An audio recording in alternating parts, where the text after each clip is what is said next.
Mas, em resumo, meu pai teve uma quebra financeira muito grande. Tentaram matar o meu pai. Cara, pesadíssimo, assim. Pra nossa família foi muito difícil. Meu pai ficou desaparecido durante um tempo. Foi muito pesado para nossa família como um todo. Aham. Engraçado que, quando eu estava lá imerso na história, eu não via a magnitude do que estava acontecendo. Eu não tinha noção, porque eu era um garoto. Né? Eu também não via o nível de maldade das pessoas. A gente recebia ligação nesse período que meu pai estava afastado, assim, desaparecido, dizendo que meu pai estava morto, que tinha encontrado meu pai em tal lugar amarrado. E tudo trote, cara. Caralho. Na época não tinha parado de identificador de chamada, né? Aham. Então, tudo isso gerou consequências dentro da nossa família. Então, além do meu afastamento, a minha formação de caráter também ficou extremamente corrompida. E aí, cara, uma coisa errada é como um leme de um navio. Ele vai te levando para um outro caminho totalmente diferente do que você deveria estar. Então, quando eu cheguei nos meus 19 anos, cara, 19 anos, eu tava namorando há 2 anos com a minha esposa, o que é a minha esposa hoje, minha primeira namorada e a minha esposa. Um relacionamento terrível, cara, terrível, terrível, terrível, de muito ciúme, de muita briga, de muito desequilíbrio. Eu estava na faculdade na época, minha formação acadêmica é Direito, tinha acabado de entrar na faculdade e na minha cabeça eu estava no hype, né? Porque eu tinha ganhado um prêmio na época da faculdade, de garoto calouro e Da tal. hora. Tava fazendo propaganda de televisão e de rádio na época pra faculdade. Massa. Eu tava me achando que eu tava no hype. Só que por trás havia um vazio muito grande. Havia um déficit muito grande. Então, por fora parecia que estava bem, mas por dentro estava morto. E eu tive essa sensação, essa percepção de realidade, cara, no dia 23 de abril de 2009. Foi uma quinta-feira. Eu me lembro que eu acordei pela manhã, cara, e naquele dia tudo que poderia acontecer de consequências somadas de uma vez só aconteceu comigo naquele dia. E aí são detalhes mais longos e tal. Mas resumindo, cara, o final desse dia, que foi pra mim o pior dia da minha vida e o melhor dia da minha vida, eu tava dentro da Câmara dos Vereadores, na época da nossa cidade, tava tendo uma audiência pública sobre algum tema na época.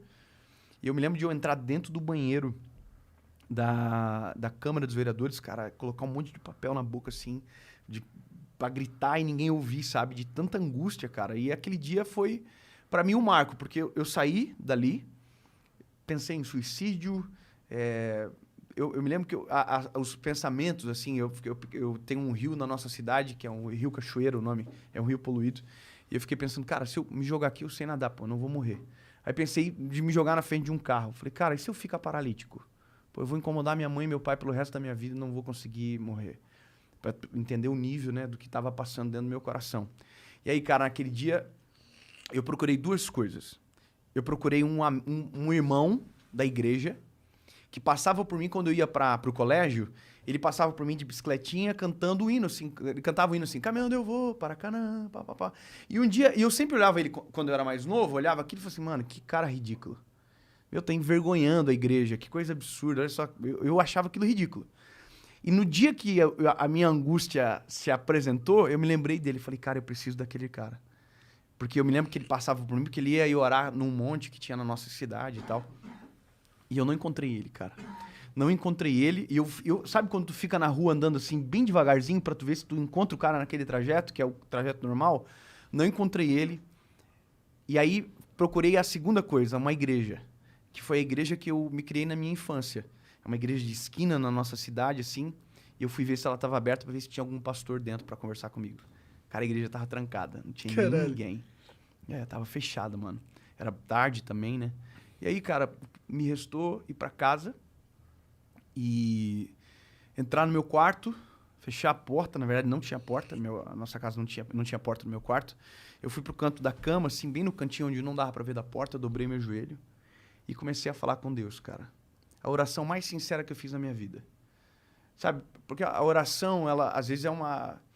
A gente tenta impressionar, parece Deus, a gente tenta rebuscar as palavras, como se, né? Cara, foi a oração mais simples da minha vida. Foi a oração mais verdadeira. Eu nunca chorei tanto, acho, na minha vida como naquele dia. E eu disse uma coisa pro Senhor. Eu falei, Deus, se o Senhor existe, se o Senhor é real, e se o Senhor tem um plano comigo realmente, que eu ouvia na minha infância, eu preciso que o Senhor entre na minha vida e o Senhor mude a minha história. Hoje, eu preciso que o Senhor fale comigo. E, cara, eu fiquei naquele cenário ali, orando e tal, E aí me lembrei de uma Bíblia que não ficava no meu quarto, que era uma Bíblia que era do meu avô, que meu avô havia falecido e ficado para nossa família. Eu peguei, fui lá no quarto da minha mãe, busquei a Bíblia, voltei pro meu quarto, e aí, cara, dobrei o joelho de novo e falei, Jesus, eu já ouvi pessoas dizendo que isso pode acontecer, então eu quero que o Senhor faça comigo, preciso que o Senhor fale comigo. Aí eu peguei a Bíblia e abri. E abri em Salmo 116. Nunca tinha lido, nunca tinha aberto aquele texto, estava assim, ama o Senhor, porque ele ouviu a minha voz e a minha súplica, porque inclinou para mim os seus ouvidos, porquanto invocá-lo enquanto viver. Cordéis da morte me cercaram, angústias do inferno se apoderaram de mim. Encontrei angústia e tristeza e disse, ó Senhor, livra minha alma.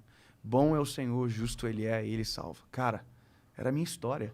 Eu clamei ao Senhor, os cordéis da morte me cercaram, eu tive muita angústia. E aí eu comecei a chorar e falar, Jesus, o Senhor é real e tal, mas eu preciso que o Senhor fale comigo de novo. Eu preciso, Senhor, eu estou desesperado, fala comigo de novo. Abri. Isaías 60, levanta-te e resplandece, porque já vem a tua luz e a glória do Senhor vai nascendo sobre ti. Aquele dia mudou minha vida para sempre, cara. Mudou meu relacionamento com a minha esposa, na época era minha namorada, mudou a minha forma de tratar os meus pais. Foi a mudança mais radical que eu experimentei na minha vida, cara. Diferentemente da religião que transforma o homem de fora para dentro, com paradigmas e com a própria história, Cristo ele transforma o homem de dentro para fora. Então é aquilo que a gente chama de metanoia, sabe? Quando muda de uma maneira tão radical que você não consegue explicar.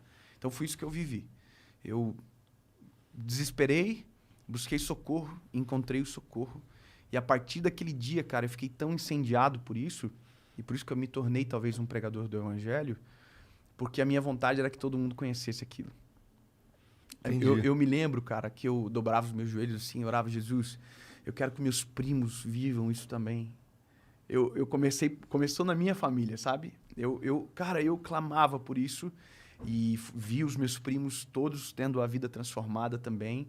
E depois isso virou meu trabalho, meu ministério, né? Quando que virou seu trabalho? Porque você tinha 19 anos quando teve essa transformação. Sim, cara. Mano, eu preguei a primeira vez com 20 anos de idade. 20 para 21 anos de idade. Foi a primeira vez que eu não preguei. Eu contei esse testemunho de maneira mais detalhada, tal. Eu contei numa igreja, num sábado à tarde, eu acho. Foi a primeira vez. E eu me lembro de sair daquele lugar, cara, me sentindo, assim, sentindo uma coisa no meu espírito, sabe? Como sabe quando fala, caraca, mano. Tô no lugar certo na hora certa. Meu Deus, isso é a melhor coisa da vida, cara. Eu olhar as pessoas assim, e as pessoas sendo tocadas pela história cara, aquilo me deixou doido, cara. E aí, eu não vou dizer pra você que naquele dia eu tinha certeza que aquilo seria minha vida pra sempre. Porque eu tinha outros sonhos. Eu tava dentro da faculdade de Direito. Eu tinha outras ambições, né? Mas, cara, virou realmente o meu trabalho quando eu tava com 24 anos de idade. Eu terminei a faculdade, concluí, e aí eu fui comissionado de uma maneira que eu não tinha mais pra onde correr, sabe? Quando tudo à tua volta fecham as portas. Eu tentei entrar numa sociedade de um escritório de advocacia na época, fui passado para trás. Tentei abrir uma loja de película, fui passado para trás. Tentei tudo, cara. Nada dava certo. Então tudo era paliativo, nada era de verdade, sabe? E aí, cara, resumindo a história, no dia da minha formatura, isso é muito experiência, né? Experiência é fé para quem fala e fé para quem acredita. Mas no dia da minha formatura, eu fui escolhido para fazer aquele discurso de oratória sim, ali, sim, né? sim. Da formatura e tal. E, cara, eu não consigo preparar esboço, nem para me pregar. Eu escrevo e tal, mas eu não consigo ler, sabe? Então, eu nem tentei preparar muita coisa, cara. Eu preparei os tópicos e tal, mas não escrevi, não levei nada pro palco.